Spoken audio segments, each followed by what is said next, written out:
The HQ postgame is presented by H&R Block. Switch to H&R Black, and tax season can feel as good as winning in the postseason. Joined now by the two-time Super Bowl champ Bryant, McFadden, Douzable, the 10-year NFL vet in the building as well. Fellas, unbelievable game between these two ball clubs. It really stood out. The quarterback play, everything between, but in the end, it was the moment too big for Joseph Ossai. I mean, we watched it together, and we could not believe what we saw. Deciding factor in this ball game, Deuce. Yeah, and it's tough, right? Because he's a young player. He's played really well for them, especially when Trey Hendrickson went down earlier this season.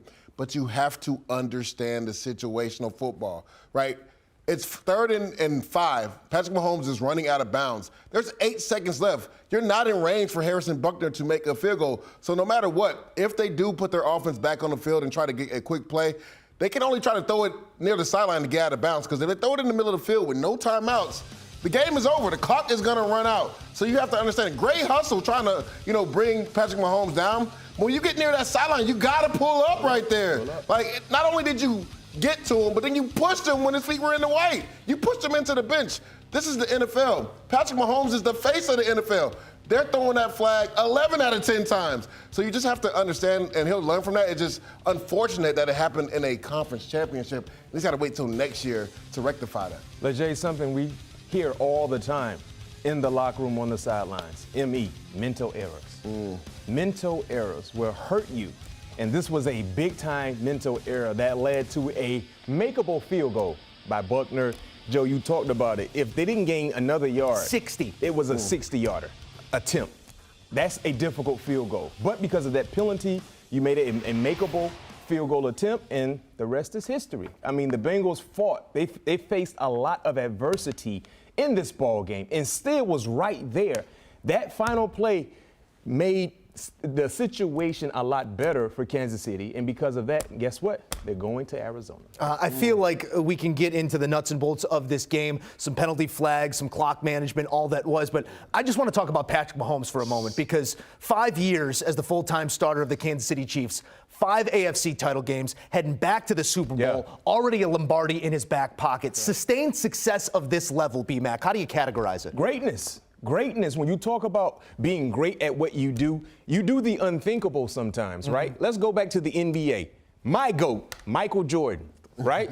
My GOAT, Michael Jordan. The flu game. That's something that we talk about right now, still to this day, the flu game. A game in which you were supposed to be average at best. He was able to showcase his greatness. That's what we saw today. This man was on a bum ankle. And if you ever sprain your ankle, you know exactly the pain, how uncomfortable it was for him in frigid temperatures to go out and give all of us 326 yards, 29 completions, 2 touchdowns on one leg, basically. Go ahead. Get the tailor together. Let's go ahead and start working on his gold jacket right now, because when it's all said and done, he will be in football heaven, which is the Hall of Fame in Canton, Ohio. Yeah, B-Mac, it's not just greatness, right? The word consistency comes to mind. 5 straight trips to the AFC Championship game, right? 5 years as a starter. He didn't play his rookie year. And he talked about against all odds. You talked about him, having 29 completions. Let's talk about what he went through this game. The bum ankle. Then 3 of his receivers were out. Kadarius Toney went out, right? McCole Hardman went out. Juju Smith-Schuster went out. He got MVS a big game from him. Travis Kelce went over 70 yards. But against all odds, he stood in the pocket, threw to 10 different receivers. Talking about spreading the wealth when other guys had to step up, Patrick Mahomes. And then they talked about his mobility with his ankle. His 2 touchdown passes came on him using mobility. The one to Travis Kelce was on 4th and 1, him rolling out to the right on the sprint out. He found him. And then the one to MVS came with him moving up into the pocket and then throwing an absolute dot to him in the back of the end zone. So, it's cliche to say a heart of a champion, but literally, what a gutsy performance by Patrick Mahomes. And even at the end, right, putting the team on his back, bum ankle, I'm going to run to get this first down to give us another opportunity to get Harrison Buckner in range. Was able to scramble to the right side, get the first down, then get the penalty to add 15 yards. I mean, what more can you say? You're right. Greatness is a great way to describe Patrick Mahomes. Yeah, the great ones, they have days like these, and it was truly spectacular to watch Patrick Mahomes do what he did, and it's likely coming on the tail end of another MVP season.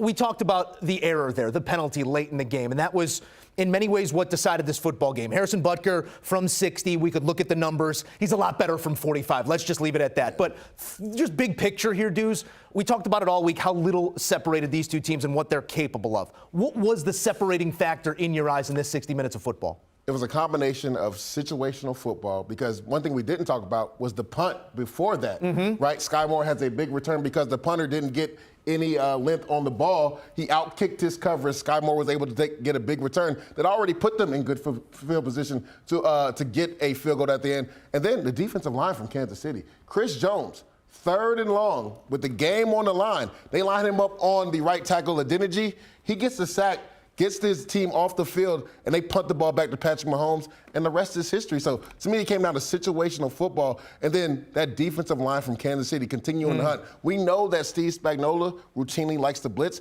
but he put it on the front four, knowing that the Cincinnati Bengals had a banged-up offensive line, and Chris Jones, who was waiting for this game, right, because he missed 2 pivotal sacks last year in the AFC Championship game, made 2 big sacks today, and I'm happy for him that he gets to go to another Super Bowl. Yeah, I echo that because we were praising the Cincinnati Bengals offensive line unit last week, and they did a phenomenal job against the Buffalo Bills. So coming into this matchup, we felt like this would be the game within the game.